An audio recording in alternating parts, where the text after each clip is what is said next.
Hello all, welcome to part 23 of the Security Tube Metasploit Framework Expert. In this video, we will basically start understanding how to program your own scripts using Metasploit. Now for this, the first thing to know is API basics on how we can go ahead and find things in the huge complicated code base of Metasploit to go ahead and use that with Metasploit. This video is part of the Security Tube Metasploit Framework Expert course and certification. If you would like to enroll and certify, please visit securitytube.net/smfe. Our certifications are currently being taken by students from over 30 plus countries around the world.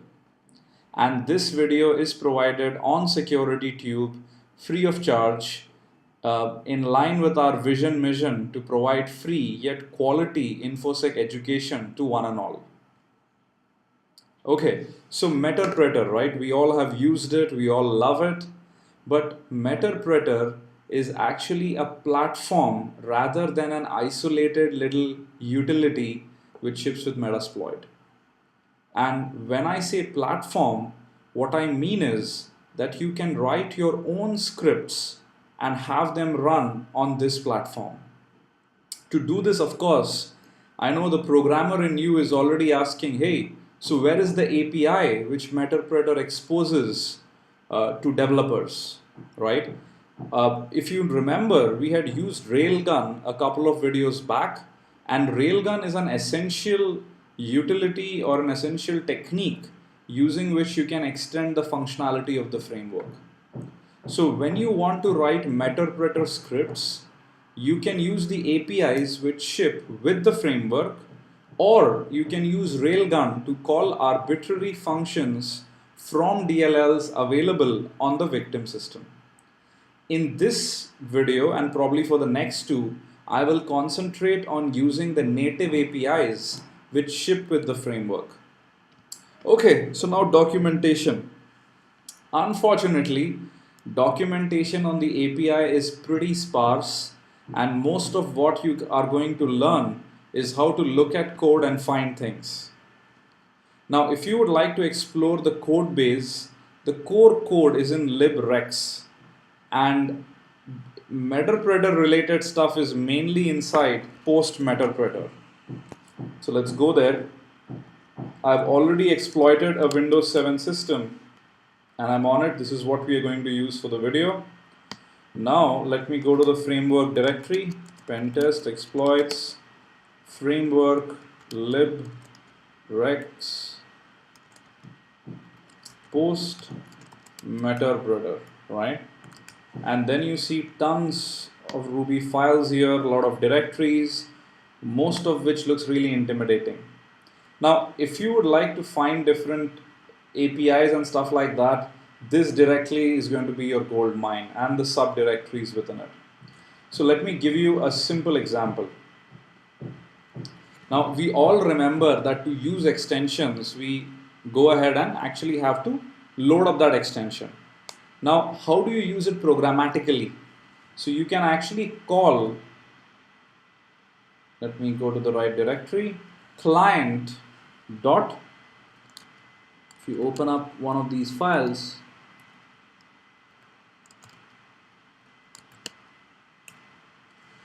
so this is basically the client core. So client.core. Going ahead and using it with use would allow you to use any extension and load it up. So let me go here. So if you notice, loads a Metasploit extension on the remote instance and initializes client-side handlers, right? So for example, if you wanted to load up sniffer, which is not there, you could simply use this and load it up. So let's go ahead and actually, so typically you would use the use command, right, to load stuff up. And as we can clearly see at this point, a couple of things are not being loaded. So let's say, you want to load sniffer. Programmatically, mind it, right? Use sniffer would just load it through Metasploit. So I'm going into IRB mode and I say client.core dot use, and within brackets, let's say sniffer is what I want to load, right? And response of true means that now sniffer has been loaded, right? Fantastic. Now, basically, if we kind of go back to the same file and scroll a little bit more down, how many of us have used migrate to a new process? Almost all of us. So if you would like to migrate to a new PID, you could basically go ahead and call migrate, and this would do the job. So let's say I exit IRB mode for a second. I do a quick PS. I do a get PID to figure out who I am, 520. Let's say I want to go inside iexplore.exe, which is 1156, right? Go into IRB again, client.core.migrate, and 1156 is the PID of iexplore, right? So let's see what happens. This takes a bit typically.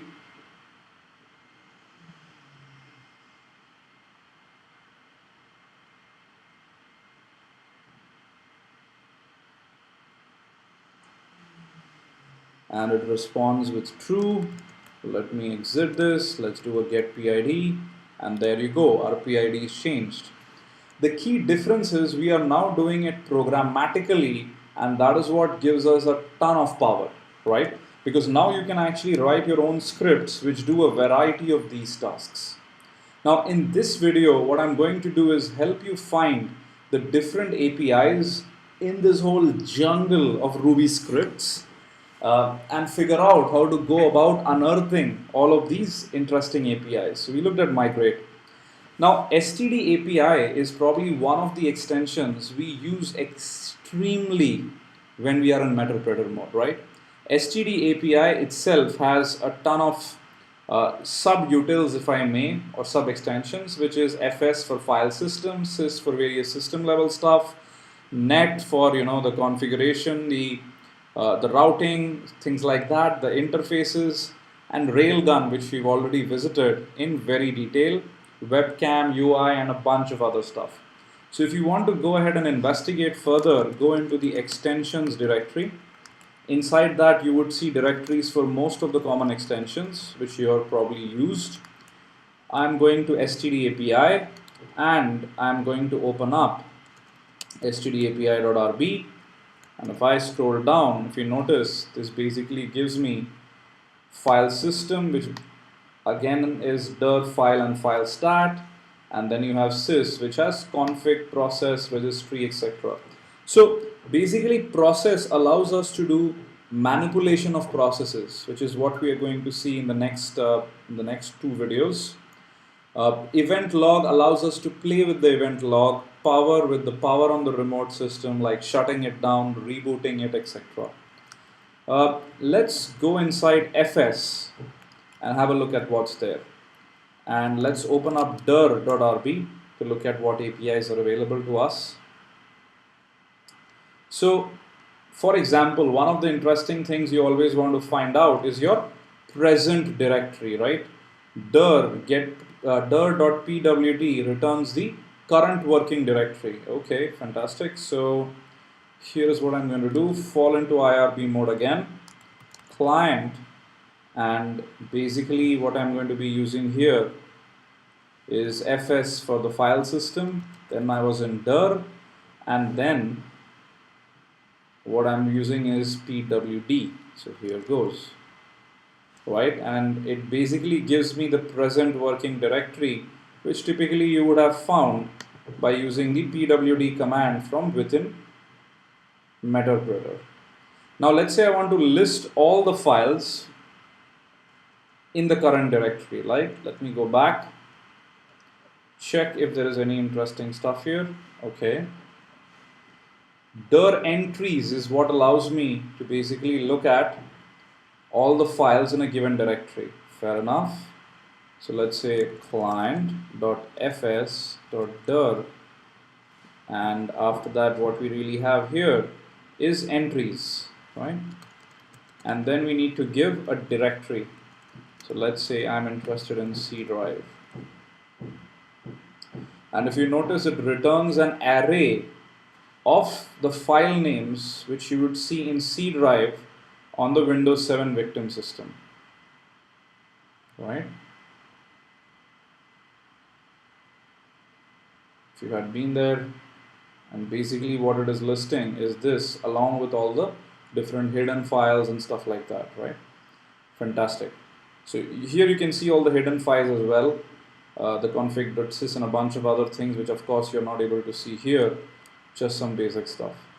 Now if you want to change your current directory, which is your present working directory, all you have to do programmatically is find a function with just that, which is chdir, changes the working directory of the remote process. So let's say I'm going to go back here and I'm going to say, hey, let me just go down to C drive, right?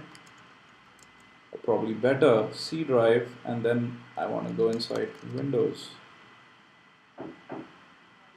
And there you go. So now if I do a pwd, I'm in C drive Windows, right? So this is how very simply using these APIs, I am able to manipulate, go around the file system and do a ton of interesting things. Now you should look at the different APIs and play with them. My recommendation is before you start writing Metasploit scripts, run them from the IRB mode and ensure you understand the return values, whether they are arrays, hashes, whatnot, and only then start actually going ahead and writing Metasploit scripts. So now let's look at the different APIs under sys. Now to do that, let's go back here and let's go one directory up to sys. And inside that, let's open up config.rb. So if you remember, whenever we used to hit sysinfo, we used to get a ton of results. Well, we can do it programmatically as well. So I'm going to do, let me clear the screen, client.sys, right, .config sysinfo. And you notice I actually get a hash of a couple of interesting things. So if I'm only interested in the remote OS, let me reference it by the key, and it says Windows 7. If I'm interested, let's say, in the computer name, this is what I do, and I get security tube PC. Fantastic, right? Now, you could go ahead and play with these APIs, and probably, for example, if one of your scripts requires the remote system to be Windows 7, well, you can now go ahead, take the OS, and go ahead and check if it works or not. Similarly, you could play along with different APIs which allow you to explore the remote network interfaces, routes, etc. You can do that by going into the net directory, and let's open up config inside that. And if you notice, we basically have a little call here which says get interfaces, which is going to return an array of network interfaces. So here goes, clear the screen, client.net.config, and I think we had get interfaces, right? And if you look at the output, let me just go ahead and print these two separately. This is the first interface, which if you're already looking at the output, you know it's the loopback interface. And this is the actual physical adapter interface, which seems to be a blah blah blah Intel adapter, right? Along with the MAC address as well. Fantastic. Now, what you could do is by scrolling down, what you would eventually notice is you can even get the different routes configured on the remote machine. So I can just go here, change this, and say, hey, give me the list of routes. And there you go. So I can look at each of these routes separately because the output seems to be an array. There you go. And this gives me a ton of detail about what is configured in the routing table on the remote system. Now, there are tons of APIs which are available. And as I mentioned, not all of them are properly documented. So because of that, what you may need to do is you may need to go look at the source code, explore a couple of these interesting APIs, and then play along with them, right? So that is all there in this video. In the next video, what we will do is we will use these APIs and create the very first Meterpreter script, which is a clone of migrate. And in the video after that, we will go ahead and create a script which searches for a specific process name in the list of running processes on the victim system. I can assure you it will be a fantastic, enjoyable experience, right? So that's all for this video, which is part of the Security Tube Metasploit Framework Expert course and certification. If you would like to enroll and certify, please visit securitytube.net/smfe. Thank you.